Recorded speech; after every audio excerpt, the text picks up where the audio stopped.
Hello girls.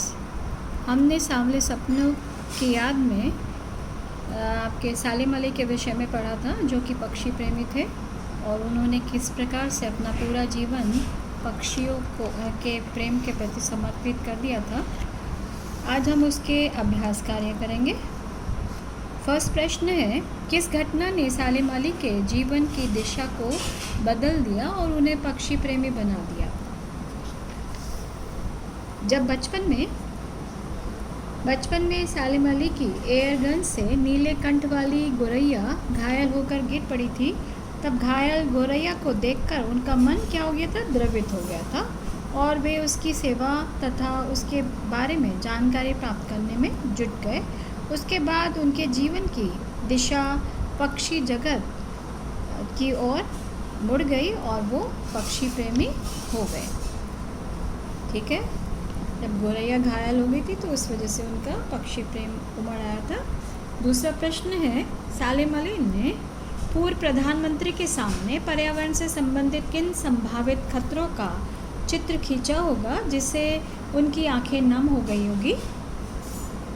सालिम अली तत्कालीन प्रधानमंत्री जो थे चौधरी चरण सिंह के पास केरल की साइलेंट वैली को रेगिस्तानी हवा के झोंकों से बचाने का अनुरोध लेकर गए थे और उन्होंने प्रकृति पर्यावरण को दूषित होने से बचाने के लिए पक्षियों की रक्षा, वनों की अंधाधुंध कटाई आदि की बातें उठाई होंगी।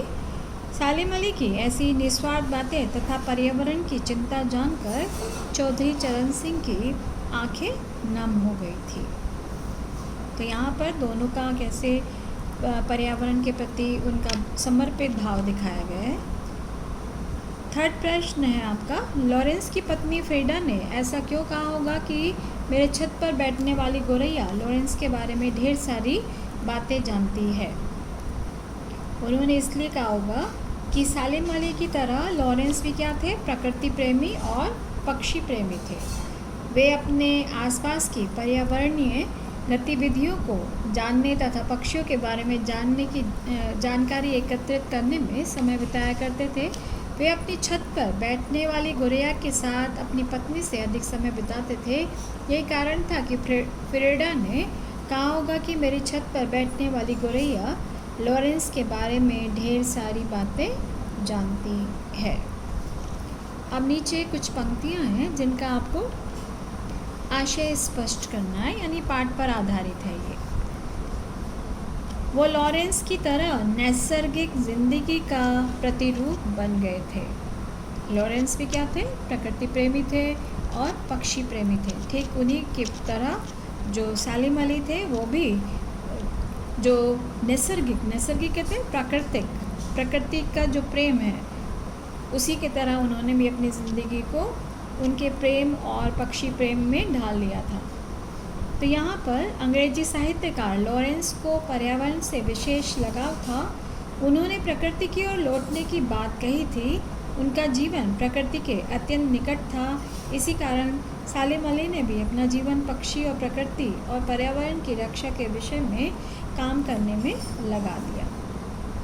दूसरा है आपका,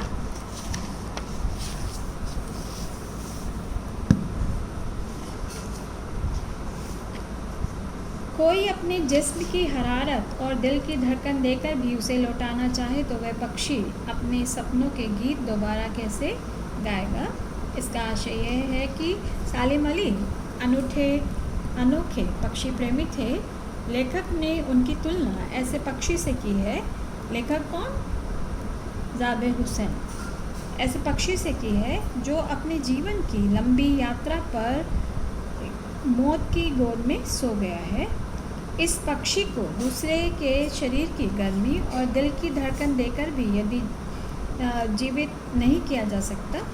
सालिम अली का सपना मौलिक था, यानी पक्षियों के प्रेम के प्रति समर्पित था, किसी का दिया हुआ नहीं था। यह पक्षी किसी की धड़कनों से जिंदा नहीं हो सकता है, अर्थात उनके सामने कोई भी अन्य पक्षी प्रेमी उत्पन्न नहीं किया जा सकता। यानी जो वो थे एक अनोखे थे, अपने आप में अकेले थे, जो कि पक्षी और प्रकृति से प्रेम करते थे, यानी अपने दिल की धड़कन देकर भी हम किसी को जिंदा नहीं कर सकते। थर्ड पंक्ति है, सालिम अली प्रकृति की दुनिया में एक टापू बनने की बजाय अथाह सागर बनकर उभरे थे। टापू जानते हैं कि एक सीमित स्थान, और अथाह जल, अथाह सागर यानी विशालकाय, जो जल राशि से भरा हुआ कौन है, समुद्र है, उसके लिए कहा गया है। तो यहाँ पर जो सालिम अली थे वो पक्षियों की खोज में किसी स्थान विशेष तक सीमित नहीं थे, यानी उनका एक दायरा सीमित नहीं था, छोटा सा दायरा नहीं था। उन्होंने स्वयं को किसी सीमा में कैद नहीं कर रखा था। वे एक टापू की तरह नहीं थे, बल्कि एक सागर की तरह खुले आचार विचार और सोच वाले थे।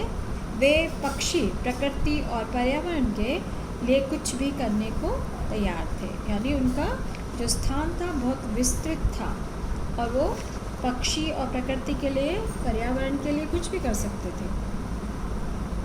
इस पाठ के आधार पर लेखक की भाषा शैली को 4 विशेषताओं बताइए। 4 भाषा की, जो आपका सांवले सपनों की याद पाठ है उसमें लेखक की भाषा की 4 विशेषता निम्न प्रकार हैं। मिश्रित शब्दावली का प्रयोग, यानी उसमें आपकी मिश्रित भाषा का प्रयोग है, यानी उर्दू भी है, तत्सम शब्द भी है, तद्भव भी है, देशज शब्द का भी प्रयोग किया गया है। दूसरी है विशेषता मुहावरों का प्रयोग है, उन्होंने मुहावरों का भी प्रयोग किया है, जैसे शब्दों का जामा पहनाना, आंखें नम होना, कदम थमना और कायल होना।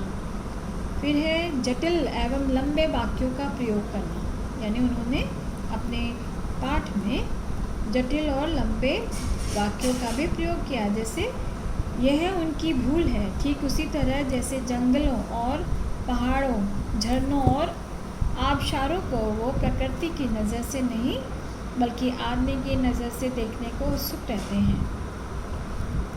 और अंतिम जो चौथी विशेषता है वो है भावानुकूल भाषा, यानी भाव के अनुकूल भाषा का प्रयोग करना। ठीक है, तो ये उनकी 4 विशेषताएं थी भाषा की। अब है प्रश्न आपका, इस पाठ में लेखक ने सालिम अली के व्यक्तित्व का जो चित्र खींचा है उसे अपने शब्दों में व्यक्त कीजिए, यानी अपने शब्दों में लिखिए। यहाँ पर आपको सालिम अली के विषय में बताना है कि वो जाने माने पक्षी प्रेमी थे। उन्होंने पक्षियों के बारे में जानने के अलावा प्रकृति एवं पर्यावरण को भी उसकी भी चिंता की है। वे अपने कंधों पर सैलानियों सा बोझ लटकाए, गले में दूरबीन टांगे पक्षियों की खोज में दूर दराज यानी बहुत दूर दूर तक क्षेत्रों पर निकल जाया करते थे। पक्षियों की खोज में दुर्गम स्थानों पर घंटों बैठना उनकी आदत थी। वे पर्यावरण के प्रति चिंतित थे। पर्यावरण की चिंता को लेकर वे तत्कालीन प्रधानमंत्री चौधरी चरण सिंह से भी उन्होंने मुलाकात की थी और वे प्रकृति की दुनिया में अथाह सागर बनकर उभरे थे। और लास्ट प्रश्न है, सांवले सपनों की याद जो शीर्षक है उसकी आपको सार्थकता बतानी है। ये क्या है? संस्मरण है। लेखक ने प्रसिद्ध पक्षी विज्ञानी सालिम अली के व्यक्तित्व और मुख्यतः उनके पक्षी प्रेम का वर्णन किया है। सालिम अली का सपना था पक्षियों के बारे में अधिक जानकारी को जुटाना, जिसे वे आजीवन सच करने में लगे रहे और उसे साकार भी उन्होंने किया। इस तरह ये पूरा जो शीर्षक है वो सार्थक है, सांवले सपनों की याद। इससे मैंने आपको प्रश्न मार्क किए हैं, पहला और दूसरा, उधर 6 और 7। ये 4 प्रश्न हैं, आपको अपनी फेयर नोटबुक में करने हैं। इसी के साथ हम विराम लेते हैं। धन्यवाद।